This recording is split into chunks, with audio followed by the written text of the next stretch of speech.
দার্জিলিংয়ে আমাদের উড়ান নির্বাণার পরের ডেস্টিনেশন ছিল উড়ানেরই ডেকলিং রিসর্ট। আসার সাথে সাথেই আবার বৃষ্টি শুরু হয়ে গেল। এটা ছিল রিসেপশনে যাওয়ার এরিয়া। ডেকলিং রিসর্টটা পুরোটাই বিভিন্ন ধরনের গাছ দিয়ে সাজানো। আর যেহেতু গাছ আমার প্রিয়, তাই অনেক দিন আগের থেকেই ভেবে রেখেছিলাম এই রিসর্টে একবার আসবই।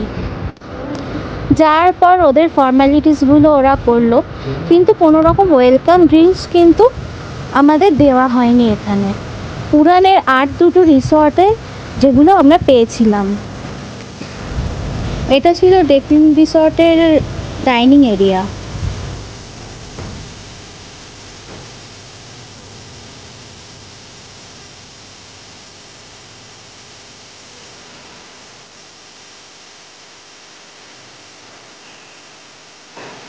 অনেক দিনের ইচ্ছা ছিল এখানে আসবো।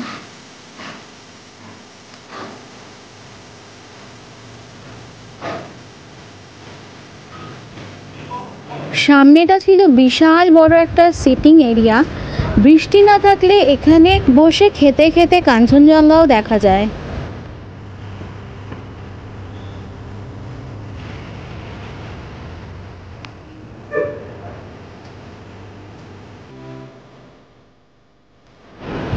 এই হলো আমাদের রুম S6। রুমটা ছিল বিশাল বড়।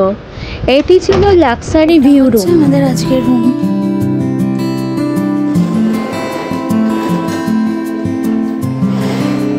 Bathroom, bed. শুভঙ্কর বসে দেখা শুরু করছে। আকাশ পরিষ্কার থাকলে এখান থেকে কাঞ্চনজঙ্ঘা দেখা যাবে। ভালোই বল মা। এটা হচ্ছে বড় LED টিভি। আমাদের দরকারই পড়ে না টিভির, বাইরে বেরোলে। এখান থেকে দার্জিলিং শহরটা দেখা যায়, আর ওখান থেকে কাঞ্চনজঙ্ঘা। এবার নিয়ে যাচ্ছি তো আমার বহু প্রতীক্ষিত জায়গায়। অনেক দিন থেকে ইচ্ছা ছিল ওই জায়গাটায় আসবো। প্রতীক্ষিত জায়গা। এটা ফার্স্ট ফ্লোরে ছিল একটা সিটিং এরিয়া, যেটার ওপরটা পুরো কাঁচ দিয়ে শেড করা। মানে যখন বৃষ্টি পড়বে তখন দেখা যাবে আলাদাই একটা সৌন্দর্য। ওখানে সব প্রপার্টিগুলোই খুব সুন্দর। ওই ব্যালকনিতেই আবার রাতে গেছিলাম যখন নাকি বৃষ্টি পড়ছিল। ওই কাঁচের শেডের ওপর টুকটুক করে বৃষ্টি পড়ছিল। সুন্দর লাগছিল দেখতে।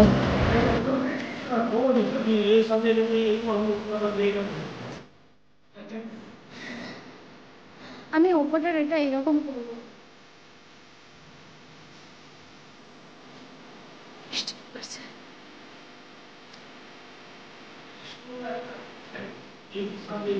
সেটা কোথায় আমি দেখি।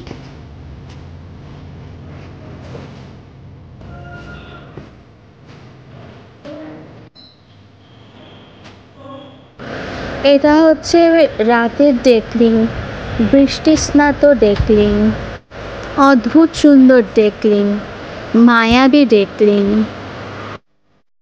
সুন্দর ভর্তি হাইড্রেঞ্জিয়া হয়ে আছে।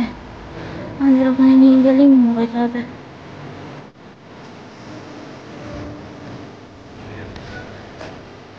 এই রাস্তাটা দিয়ে নামবার সময় খুব মজা, কারণ ঢালু নিচের দিকে নামা যাবে, কিন্তু ওঠার সময় প্রচণ্ড মানে আমাদেরই নাভিশ্বাস উঠে যাচ্ছে। এবার যারা বয়স্কদের গাড়ি ছাড়া একদমই আসা যাবে না।